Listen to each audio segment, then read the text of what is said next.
नमस्कार, news one India में आपका स्वागत है। आपके साथ मैं धर्मराज सिंह। उत्तर प्रदेश में त्रिस्तरीय पंचायत चुनाव के लिए नतीजे आ चुके हैं। यह चुनाव सत्ताधारी बीजेपी के साथ साथ विपक्षी पार्टी समाजवादी पार्टी, बीएसपी और कांग्रेस के लिए भी अहम था। जिला पंचायत के 3000 से ज्यादा सीटों के नतीजों में बीजेपी सबसे बड़ी पार्टी बनकर उभरी है, लेकिन उसे समाजवादी पार्टी से कड़ी टक्कर मिली है। वहीं पश्चिमी उत्तर प्रदेश में राष्ट्रीय लोक दल ने बढ़त बनाई है।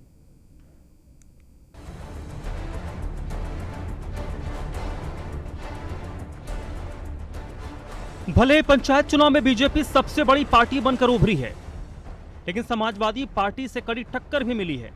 बहुजन समाज पार्टी ने भले ही अपनी उपस्थिति दर्ज कराई है, लेकिन हर जगह हार का मुंह देखने वाली कांग्रेस का तो पत्ता ही गोल दिख रहा है। निर्दलीय और बागी प्रत्याशियों ने भी अपनी ताकत दिखाई, जिसके कारण अनेक दिग्गजों को शिकस्त झेलनी पड़ी है।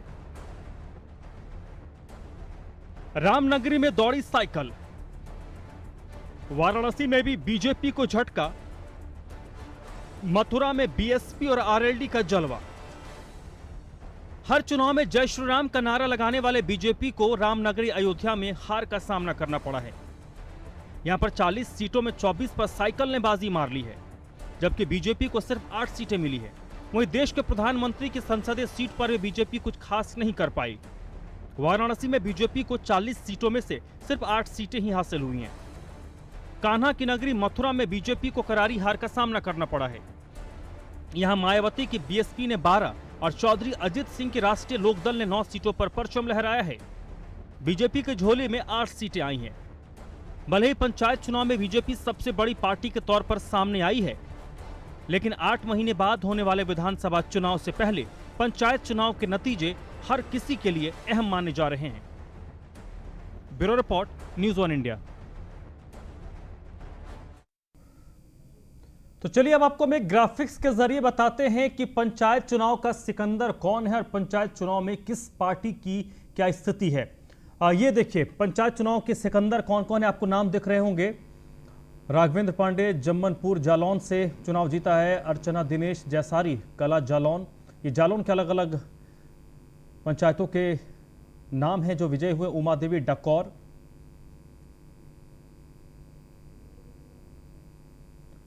घनश्याम अनुरागी, मनोज यागिक, पुष्पेंद्र सिंह सेंगर, पंकज उपाध्याय, पूनम सिंह, मीनाक्षी आनंद पटेल, ये अलग अलग अपने अपने क्षेत्रों से ये विजयी प्रत्याशी विजयी लोग हैं। ये सिकंदर बने हैं अपने पंचायत चुनाव के।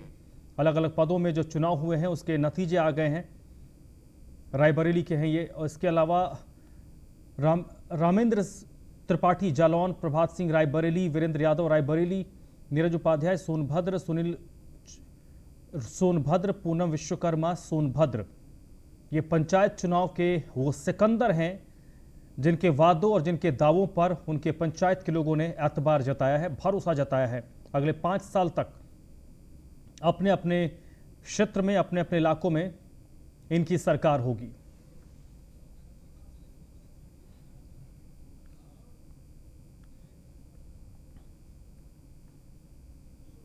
तो ये पंचायत के चुनाव अहम क्यों थे?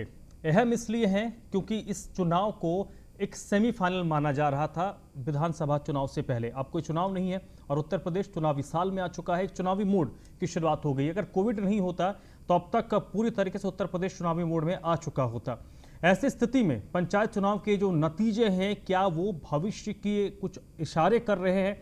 इसी बात को हम समझने की कोशिश करेंगे। किन की कमी रही, किन की लिए अच्छी चीजें रही, ये तमाम पहलुओं पर हम इस वक्त चर्चा करेंगे। और चर्चा मेरे साथ विमल सिंह, भारतीय जनता पार्टी के प्रवक्ता हैं, वो जुड़ रहे हैं। मनोज यादव हैं, समाजवादी पार्टी के नेता, और प्रेम कुमार जी हैं, वरिष्ठ पत्रकार। आप तीनों का बहुत बहुत स्वागत। सबसे पहले प्रेम कुमार जी जो वरिष्ठ पत्रकार हैं, उन्हीं से मैं स्थिति को थोड़ा समझना चाहूंगा। सर, क्या पंचायत चुनाव को हम एक सेमीफाइनल मान सकते हैं विधानसभा चुनाव की? क्योंकि पंचायत चुनाव में जो वोटर्स होते हैं उनकी मानसिकता बिल्कुल डिफरेंट होती है, उनके इश्यूज बिल्कुल डिफरेंट होते हैं।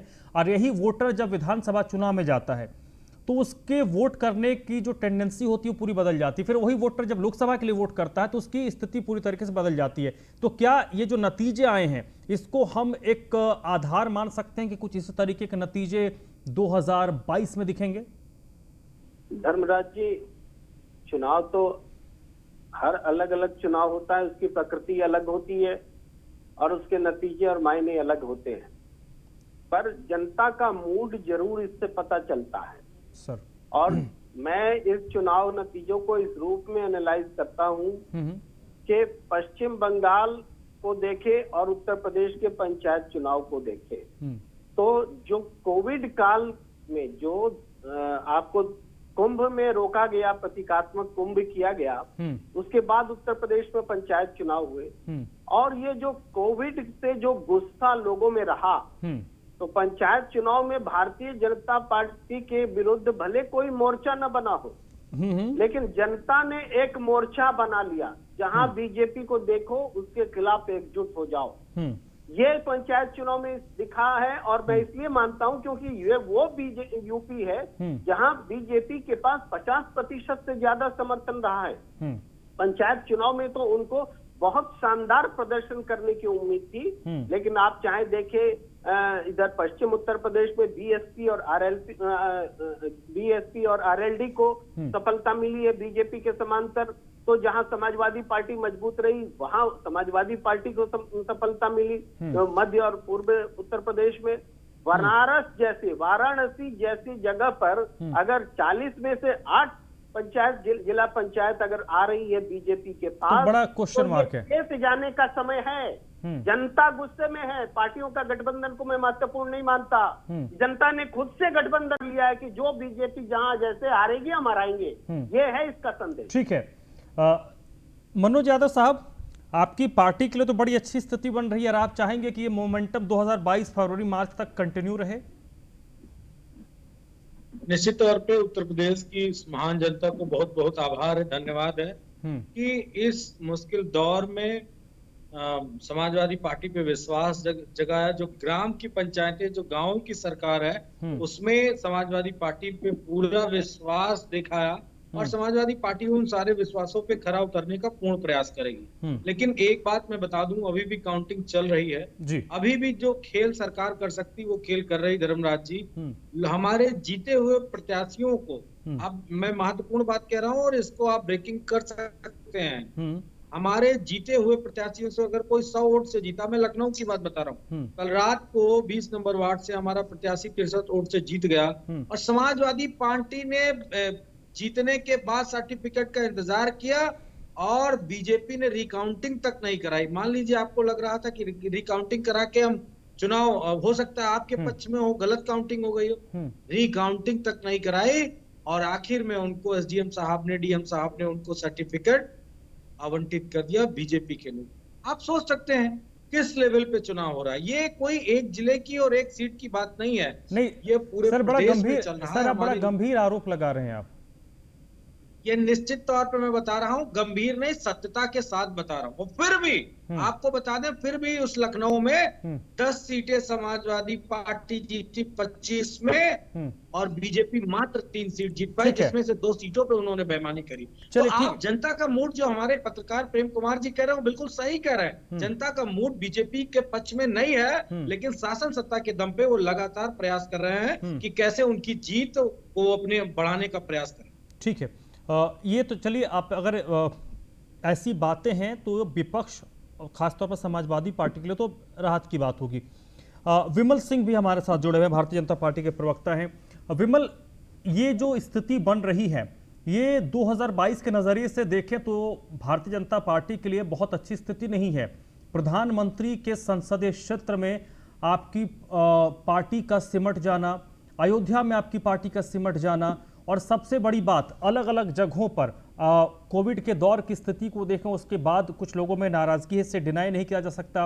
पश्चिमी उत्तर प्रदेश में जिस तरीके से आरएलडी का उदय हुआ है, ये सीधे सीधे आप किसान आंदोलन से जोड़कर देख सकते हैं कि किसान आंदोलन से जो लोग नाराज थे उसका खमियाजा आपकी पार्टी को भुगतना पड़ा है पश्चिमी उत्तर प्रदेश में। तो ये तो एक वेकिंग कॉल है आपकी पार्टी के लिए। देखिए धर्मराज जी, मैं आपको बता देना चाहता हूँ कि भारतीय जनता पार्टी चुनाव में एक सबसे बड़ी पार्टी बनकर उभरी है उत्तर प्रदेश। और इस तरीके से अगर देखें हम तो भारतीय जनता पार्टी हर जिलों में जो है अपनी मजबूती के साथ बनते हुए दिखाई। और ये जो चुनाव होता है, जो पंचायत का चुनाव होता है, वहां पे जो जनता का अगर मानसिकता देखा जाए तो जनता जो है कुछ जैसे देखिए, जब पंचायत का चुनाव होता है, जिला पंचायत का जो चुनाव होता है, उसमें लगभग 15 से 16 से 20 गांव होते हैं। तो उसमें लोग जो है कई भागों में उस चीजों को बांट देते हैं। जैसे मान लीजिए कि कास्ट वाइज जो लोगों को बांटा जाता है, और जिससे बहुत सारी ऐसी चीजें होती है। लेकिन अगर आप देखें भाजपा के अंदर, तो भारतीय जनता पार्टी अपनी बहुमत मिलती है। और 2022 की बात करें तो अभी जो है लगभग जो है सर विमल, तमाम चीजों को मैं साइड रख देता हूं। प्रधानमंत्री के संसदीय क्षेत्र में तो भारतीय जनता पार्टी को क्लीन स्वीप करना चाहिए। देखिए, मैं आपको बता देना चाहता हूँ, ये त्रिस्तरीय पंचायत चुनाव है, और इससे जो है अगर आप 2022 का आंकड़ा देखते हैं तो ऐसा नहीं हो सकता है, क्योंकि देखिए लोगों की मानसिकता जो होती है विधानसभा के चुनाव में अलग हो जाती है। जनता, हमारी जो ईश्वरी की जनता है, वो फिर दूसरे तरीके से वोट करती है। अगर हम बात करें तो देखिए, पंचायत विधानसभा के चुनाव में अगर हम बात करें तो जिस तरीके से लोग जो होता है वो एक विकास के रूप की गंगा के रूप में बहने के लिए चला जाता है। मैं दूसरी बात बता देना चाहता हूँ आपको, हमारे भी मित्र मनोज यादव जी कह रहे थे कि भारतीय जनता पार्टी जो है वहां पे क्लीन चिट कर दी, वहां पे जो है दोबारा रिकाउंटिंग नहीं कराया गया। तो मैं इनको बता देना चाहता हूँ, देखिए जहाँ पे चुनाव होता है वहां पे सरकार का नहीं चलता है, वहां पे जो है टोटल जो है इलेक्शन कमीशन के हाथ में होता है। तो ये बार बार जो है भारतीय जनता पार्टी के ऊपर आरोप लगा रहे हैं। सबसे पहले जान रहे कि वहां पे जो है आप इलेक्शन कमीशन से मांग कीजिए, वहां पे आप डीएम से मांग कीजिए। एक मिनट विमल, एक मिनट। आपने जो कहा कि अलग अलग चुनाव में वोट करने का पैटर्न अलग होता है, इसकी शुरुआत में ही मैंने बात कह दी कि भाई विधानसभा चुनाव का अलग पैटर्न होता है, लोकसभा चुनाव का एक पैटर्न होता है। बोलिएगा तो मैं 2-4 उदाहरण दे दूंगा कि एक साथ जब विधानसभा के चुनाव हुए, एक साथ जब लोकसभा चुनाव हुए, तो वही जनता जिस पार्टी को विधानसभा में चुनती है, लोकसभा में नकार देती है। जी मनोज यादव जी, रिस्पॉन्ड। जी देखिए, मैं आपको बता देना चाहता हूं, एक मिनट, आपने जो बात कही ना विमल, उसका जवाब मनोज यादव जी देंगे। जी बताइए मनोज जी। कितने भोलेपन से उन्होंने कह दिया। मैं साधुवाद करूंगा, विमल जी काफी सेंसिटिव आदमी है, उन्होंने मुझे ये ज्ञान दिया कि जो कुछ करता है वो चुनाव आयोग करता है। आपने मुझे ज्ञान दिया, उसके लिए आपको कोटि कोटि धन्यवाद। शायद मुझे जानकारी नहीं थी, आपका आशय शायद यही था। लेकिन विमल जी, थोड़ा सा धैर्य धारण करिए और सोचिए, क्या चुनाव आयोग को डीएम साहब किसकी सुनते हैं? चुनाव आयोग की सुन रहे हैं कि सरकार में बैठे लोगों की सुन रहे हैं? आप ये सब बातें हमको बता के, मुझे नहीं लगता है कि आप अपनी बुद्धिमत्ता और मुझे नीचा दिखा के आपको कुछ मिल जाने वाला। रियलिटी फैक्ट्स ये हैं कि आप ईमानदारी, आपकी पार्टी को मैं दिल से कह रहा हूं कि आप जब ये कहते थे पार्टी में डिफरेंस अगर कुछ कहा जाता था तो आप कहते थे। निश्चित तौर पे हम इस बात को समझते थे कि अनुशासनात्मक तरीके से और कार्यकर्ताओं में अनुशासन और अपनी एक तरीके के साथ, जो अटल जी आडवाणी जी का जो सिस्टम था राजनीति करने का, उसके आधार पे जो पार्टी कही जाती थी वो आप खो चुके हैं। पार्टी भी डिफरेंट नहीं रही। मैं तो अब ये कहता हूं कि हमने अगर इतनी सी गलती सरकार में की होगी तो आपने एक बित्ते की बड़ी गलतियां कर दी हैं। मैं इस बात को स्वीकार कर रहा हूं। प्रेम जी बैठे हैं, उनका अनुभव हमारे और आप पूरे पैनल में सबसे बड़ा है। सबको पता है सत्ता में रह के लोग थोड़ा बहुत इधर उधर करते हैं, लेकिन आपको पता है आप लोगों ने सारी मर्यादाएं तोड़ दी, सारी मर्यादाएं तोड़ दी। आपको एक उदाहरण मैं धर्म जी बता दूं, अभी भी काउंटिंग सीतापुर में चल रही, अभी फोन आया, हमारे पार्टी के प्रत्याशी 3500 वोट से आगे थे। अब सुन लीजिए जादूगरी, 3500 वोट से आगे थे। आखिरी डिब्बा काउंट होना था जिसमें टोटल पोलिंग काउंटिंग होनी थी 2700 वोट की, और आप जानते परिणाम क्या आया? 100 वोट से हम हार गए। 100 वोट से हम हार गए हैं। 3500 से आगे थे, 2700 पे सिर्फ काउंटिंग होनी थी और 100 वोट से समाजवादी पार्टी को हरा दिया। रिकाउंटिंग के लिए हम मांग कर रहे हैं, रिकाउंटिंग के लिए मांग कर रहे हैं, वहां दसियों हजार की भीड़ पहुंच गई है। क्या आपका प्रशासन और आपके लोग ये जाति नहीं कर रहे हो समाज के साथ? ठीक है, मतलब चुनाव लड़ रहे हैं। मैं आपको जवाब दे देना चाहता हूँ। जिस समय जो है काउंटिंग होती है, उस समय जो है प्रत्याशी के साथ साथ जो है एक मेंबर भी उसके साथ जाता है, तो वहां पे उनके सामने जो है पूरा जो है पोपली खोला जाता है और सारी चीजें उनके सामने काउंटिंग होती है। तो इसमें आप जो है ये नहीं कह सकते हैं कि जो है गलत किया जा रहा है। दूसरी बात मैं आपको बता देना चाहता हूँ कि देखिए अभी जो है विगत अच्छा, बनारस में आप हार रहे हैं तो वहां दो वार्ड में रिकाउंटिंग चल रही है। बनारस में आप आ रहे हैं, वहां 2-2 वार्ड नंबर 1 और वार्ड नंबर 4 में रिकाउंटिंग हो रही है आपकी मांग करने पे। हम मांग कर रहे हैं कि रिकाउंटिंग कराओ, तो आप नहीं कर रहे हो, आप सर्टिफिकेट बना के दूसरे को दे रहे हो। ये सब अच्छी बातें नहीं, ये सब अच्छी बातें नहीं। सर एक मिनट मनोज यादव जी, विमल जी, ये जितने खेल की बात आप कर रहे हैं मनोज यादव जी, जितने भी आरोप लगा रहे हैं, at the end of the day matter ये करता है कि जनता क्या सोचती है, जनता का मिजाज क्या है। ठीक है, ये मैटर करता है। चुनाव जीते हारे बिल्कुल पंचायत से बहुत ज्यादा फर्क नहीं पड़ता है। ये कहने की बात होती है कि इसने ये जीत लिया। मेन मुद्दा इस वक्त समाजवादी पार्टी, एक मिनट, समाजवादी पार्टी भी ये चाहती है, भारतीय जनता पार्टी भी ये चाहती है, कांग्रेस पार्टी भी चाहती है, बीएसपी भी चाहती है कि 2022 में लखनऊ में हमारी पार्टी सत्ता में आए। मूल इशू वही है।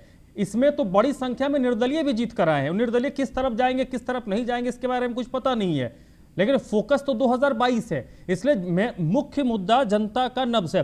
सर प्रेम कुमार जी हमारे साथ जुड़े हुए हैं। सर ये बताइए, ये जो पूरी स्थिति बन रही है कि इसने ये कर दिया उसने ये कर दिया, मूल इशू इस वक्त भारतीय जनता पार्टी के लिए होना चाहिए कि वो जनता के नब्ज को समझे कि क्या जनता का मिजाज थोड़ा बदल रहा है, क्या जनता में कोई नाराजगी है। अगर इस चीज को आप हमेशा डिनायल मोड में रहेंगे कि नहीं ऑल इज वेल, ऐसा कुछ नहीं होता है, वो तो सब ठीक है, इसकी वजह से ये हो गया उसकी वजह से हो गया, तब तो सर आपके लिए 2022 बड़ा मुश्किल हो जाएगा। देखिए धर्मराज जी, मैं कहूंगा कि जैसे पश्चिम बंगाल देख रहे थे कैलाश विजयवर्गीय जी, उनका वर्जन था कि कोविड की वजह से स्थिति बदल गई। ये लाइन आप बहुत महत्वपूर्ण लाइन है। बिल्कुल, कोविड के वजह से का क्या मतलब है? पूरे देश में आज कोविड की वजह से जो जनता परेशान है, दुखी है, हम आप विमल सिंह जी भी महसूस करते होंगे, जनता दुखी है, परेशान है। तो ये परेशानी कैसे व्यक्त हो रही है ये दिख रहा है। यहाँ से मैसेज लेना होगा भारतीय जनता पार्टी को कि जनता बेचैन है, ये मैसेज ले। दूसरी बात ये है कि समाजवादी पार्टी के लिए चूंकि वो टैली बराबर कर रही है बीजेपी के साथ में, तो राजनीतिक रूप से समाजवादी पार्टी अपने आप को मजबूत विकल्प के रूप में खड़ा करेगी। ये कांग्रेस, ये बीएसपी या दूसरी पार्टियों के मुकाबले बहुत लीड ले चुकी है समाजवादी पार्टी इस पंचायत चुनाव में। ये सबसे बड़ा दूसरा मायने है, यानी जो बीजेपी का विकल्प है इस पंचायत चुनाव में समाजवादी पार्टी बनकर के उभर रही है। एक मिनट सर, अगर इस मोमेंटम को अगर हम समझे तो 2022 में जो 1-on-1 उत्तर प्रदेश में होने वाला है वो बीजेपी वर्सेस एसपी होगा। बीएसपी, आरएलडी, कांग्रेस जैसी पार्टी तो कहीं सिनेरियो में नजर नहीं आ रही है। बिल्कुल, मुझे लगता है कि समाजवादी पार्टी ही नेतृत्व करेगी, चाहे बीजेपी के खिलाफ किसी गठबंधन का, अगर वो गठबंधन सोचती है, अगर वो जैसी भी रणनीति बनाए वो उसका अपनी उसकी रणनीति होगी। लेकिन बीजेपी के खिलाफ विकल्प देने का जो सवाल है वो जिम्मेदारी समाजवादी पार्टी के पास दे दी है जनता ने, ये उत्तर प्रदेश के पंचायत चुनाव ने। अगर इसको हम अगर हम एक मोमेंटम मान लें, जी विमल बताइए। देखिए धर्मराज जी, मैं आपको एक एग्जांपल के रूप में बताना चाहूंगा। अभी विगत कुछ महीने पहले जो है उत्तर प्रदेश में विधानसभा चुनाव हुआ, विधानसभा चुनाव हुआ है। 7 सीटों में जो है 6 सीटों में भारतीय जनता पार्टी को मिले हैं। तो मैं ये बात कहना चाह रहा था, मैं आपको ये बताना चाह रहा था कि देखिए उस समय जो विधानसभा की चुनाव होती है तो जनता उस चुनाव को अलग रूप में लेगी, और उसके बाद देखिए पंचायत का चुनाव हुआ, फिर भी यहाँ पे अगर देखा जाए तो भारतीय जनता पार्टी को एक बड़ी पार्टी बनकर उभरी है उत्तर प्रदेश में। मैं इनको बताना चाहूंगा, देखिए प्रेम कुमार जी वरिष्ठ पत्रकार हैं, मैं इनका सम्मान करता हूँ, बहुत अच्छी बातें बोलते हैं। मैं आपको एक बात बता देना चाहता हूँ, उत्तर प्रदेश में जो है विधानसभा के समय में जनता जो है अगर देखा जाए तो उत्तर प्रदेश के अंदर जो है जब से योगी आदित्यनाथ जी आए हैं तब से अगर गुंडा राज की बात किया जाए तो गुंडा राज उत्तर प्रदेश में बहुत ज्यादा कम हुआ है। दूसरी चीज बात मैं बता देना चाहता हूँ कि अगर ये बात करेंगे एक मिनट विमल मैं अपने यहाँ रुकूंगा। राजनीति परसेप्शन पे चलता है भाई, मैं ये मानता हूं। प्रेम कुमार जी भी हमारे सीनियर है सर, राजनीति परसेप्शन पे ही चलता है। बिल्कुल बिल्कुल, ठीक है, परसेप्शन ठीक है, परसेप्शन। एक मिनट ठीक है, मैंने सर से सहमति ले ली। नहीं विमल एक मिनट, मैंने सर से सहमति ले ली। राजनीति परसेप्शन पे चलती है। 2019 से पहले कई सारी खामियां केंद्र सरकार को लेकर लोगों में नाराजगी थी, कई सारे इश्यूज थे, लेकिन लोगों ने कश्मीर इशू आपने जो किया, आपने वहां से जो चीजें हटाई, वो जो सर्जिकल स्ट्राइक्स और एयर स्ट्राइक्स जो भी चीज हुए, जनता के अंदर एक इंपैक्ट आया कि भाई एक 60-70 साल से चीजें आ रही थी, इसको लेकर सेंटर में एक सरकार है जिसने एक्शन लिया, वो टाल मटोल वाला मूड नहीं था, तो एक परसेप्शन बना, बाकी सारी चीजें धरी की धरी रह गई। क्या आपको दवाई मिले, आपको एक मिनट, सारी चीजें धरी की धरी रह गई। जनता ने सिर्फ उसी इश्यूज पे वोट किया और आपको एक प्रचंड बहुमत दिया। ये 19 का परसेप्शन था। इस वक्त ये परसेप्शन है कि कोविड के दौरान जो स्थिति है, सिर्फ दिल्ली, लखनऊ, नोएडा जहां मैं रहता हूं, या गाजियाबाद या फिर वाराणसी की स्थिति खराब नहीं है। आप छोटे छोटे जिलों में चले जाइए, वहां पर ऑक्सीजन, एक मिनट, वहां पर ऑक्सीजन की दिक्कत हो रही है। तो ये एक परसेप्शन बन रहा है। प्रधानमंत्री ने एक दिन रात को आके कहा नोट बंद, लोगों ने हाथों, भले राजनीतिक दलों ने राजनीति की, लेकिन देश की आम जनता ने उसको स्वीकार किया। नहीं, अगर प्रधानमंत्री जी ने कह दिया तो कुछ अच्छा होगा। प्रधानमंत्री जी एक दिन आके कहते हैं जीएसटी लगाएंगे, लोगों ने बोला नहीं, प्रधानमंत्री जी कह रहे हैं मतलब ठीक, कुछ अच्छा होगा। प्रधानमंत्री जी पिछले साल आके टीवी पे कहते हैं कि कल से सब कुछ बंद, लोगों ने स्वीकार कर लिया। क्यों? प्रधानमंत्री जी कह रहे हैं। तो उस जनता में इस वक्त एक परसेप्शन है कि भाई जिस वक्त ये स्थिति बन रही थी, प्रधानमंत्री जी ने क्यों नहीं लॉकडाउन लगाया, प्रधानमंत्री जी ने क्यों नहीं आगे आकर एक स्ट्रांग मैसेज दिया। ये परसेप्शन बन रहा है। विमल, इस चीज को स्वीकार कीजिए आप। देखिए धर्मराज जी, मैं आपको बता देना चाहता हूँ, हम अभी बात कर रहे हैं त्रिस्तरीय पंचायत चुनाव में। देखिए, अगर भारतीय जनता पार्टी को अगर कहीं अगर हासिल हुआ है, तो वो वहाँ पे देखते हैं वोट परसेंट के बारे में, तो भारतीय जनता पार्टी ज्यादा वोटों से नहीं आ रही। देखेंगे 100 से 200 से कम ही वोटों में हारी है। तो वोट परसेंट भी आप देख लीजिए, वोट परसेंट की क्या बात करते हैं। और इसके साथ साथ देखिए, उत्तर प्रदेश के जो है नेता प्रतिपक्ष है राम गोविंद चौधरी जी, वो अपने बेटे रणजीत चौधरी को नहीं बचा पाए। उत्तर प्रदेश सरकार के सरदारानंद अंकल जो पूर्व मंत्री है, पूर्व मंत्री रह चुके हैं, वो अपने बेटे को नहीं बचा पाए। देखिए, मैं आपको यही कहना चाहूंगा कि जनता जो है, जनता की मानसिकता को अगर आप देखेंगे इससे, तो वो अलग है। और वोट परसेंट की बात भी कर सकते हैं इसके साथ साथ। तो वोट परसेंट जो देखिए, तो भारतीय जनता पार्टी जो है जहां जीती है वहां पे ज्यादा वोट परसेंट के साथ साथ जीती है, और जहां पे अगर हारी है तो वोट परसेंट अगर आप देखेंगे तो 100 से 200 से 300 ही होगा, इससे ज्यादा नहीं। ठीक है, ये इस चीज को Bharatiya Janata party, Samajwadi party, BSP, RLD, ये सभी जो दल है ना, वो उनके रणनीतिकार बैठकर हिसाब किताब लगाएं कि हमारे जो कैंडिडेट है वो कितने वोट से हारे, हमें इतना वोट परसेंटेज मिला। At the end of the day जब टैली आएगा, उसमें ये पता चलेगा कि कौन कितना जीतकर विधानसभा पहुंचा, कौन कितना लोकसभा पहुंचा। बंगाल में आपकी पार्टी को कितना परसेंट वोट मिला ये मैटर नहीं करता है, या तृणमूल कांग्रेस को कितना वोट मिला ये मैटर नहीं करता है। मैटर ये करता है विधानसभा में आपके कितने सदस्य गए, तृणमूल के कितने सदस्य गए, ये मैटर करता है। प्रेम कुमार जी, ये सर, ये एक मिनट, ये जो आप एक मिनट सर एक मिनट, प्रेम कुमार जी, ये जो स्थिति बन रही है सर कि अब अपने आप को डिफाइन करने के लिए, अपने आप को बचाने के लिए 50 तरह की चीजें निकाली जा रही हैं। ये डिनाइल मूड क्यों है सर? आप क्यों नहीं समझ रहे हैं कि ये लोग, भारतीय जनता पार्टी इस बात को क्या एक्सेप्ट नहीं कर पा रही है कि जनता में कुछ नाराजगी है? वो ये मान के चल रहे हैं कि भाई उनके सामने एक योगी जी का फेस है, उसको रखेंगे, उसके बाद सब कुछ ठीक हो जाएगा। देखिए, इनको तो, विमल सिंह जी को तो ये मानना चाहिए कि इतना बड़ा बहुमत इनको लोकसभा और विधानसभा चुनाव में जनता ने दिया, उस हिसाब से पंचायत चुनाव में जनता ने क्यों नहीं दिया, ये तो सोचने की बात है। उनको निरीक्षण करना पड़ेगा। और देखिए, अयोध्या, वाराणसी, गोरखपुर, राजधानी लखनऊ, ये 4 महत्वपूर्ण जगह हैं जहां पर कि बीजेपी को करारी हार का सामना करना पड़ा है। तो ये चीज भी अगर नहीं समझ में आएगी, ये डिनाइल मोड में रहेंगे, तो वो खुद अपना नुकसान करेंगे। ये बात तो उनको समझनी पड़ेगी कि जनता आज उनके साथ उस मुस्तैदी से खड़ी नहीं है जिस तरह से विधानसभा और लोकसभा चुनाव में खड़ी। ठीक है मनोज जी, आखिरी सवाल आपसे, आगे आपकी पार्टी की क्या कुछ रणनीति होगी? क्योंकि एक आप लोगों को जो चाहिए था बूस्टअप करने वाला, एक जो थोड़ा चाहिए था कि भाई हाँ कुछ स्थिति आपके लिए हो, तो एक बूस्टअप आप लोगों को ये परिणाम दे रहा है। आगे क्या कुछ रणनीति होगी आपकी पार्टी की? देखिए, समाजवादी पार्टी जो जनता के मुद्दे हैं उन मुद्दों को लगातार, वो 2017 से अब तक जनता के बीच में लगातार जा रही है। ठीक है, हमें ट्विटर वाली पार्टी, हमारे नेता को एसी कमरों वाला नेता, बहुत सारे आरोपों से हमको झेलना पड़ा, लेकिन ग्राउंड रिपोर्ट पे जो हमने काम किया, जो ग्राउंड पे काम किया, उसकी रिपोर्टिंग आज आपको पंचायत चुनाव के जरिए मिल रही है। क्योंकि जब हम चुनाव लड़ते हैं तभी आपको पता चलेगा कि आपकी पार्टी ने कितना संघर्ष किया। हम आज भी इस बात से पूरी तरीके से आश्वस्त हैं कि 2022 में चलिए आपकी पार्टी वापसी करेगी। खैर चलिए, वक्त खत्म हो गया सर, सीमित वक्त होता है। विमल, बहुत बहुत शुक्रिया आपका, मनोज जी आपका भी बहुत बहुत शुक्रिया, प्रेम कुमार सर आपका भी बहुत बहुत शुक्रिया इस चर्चा मेरे साथ जुड़ने के लिए।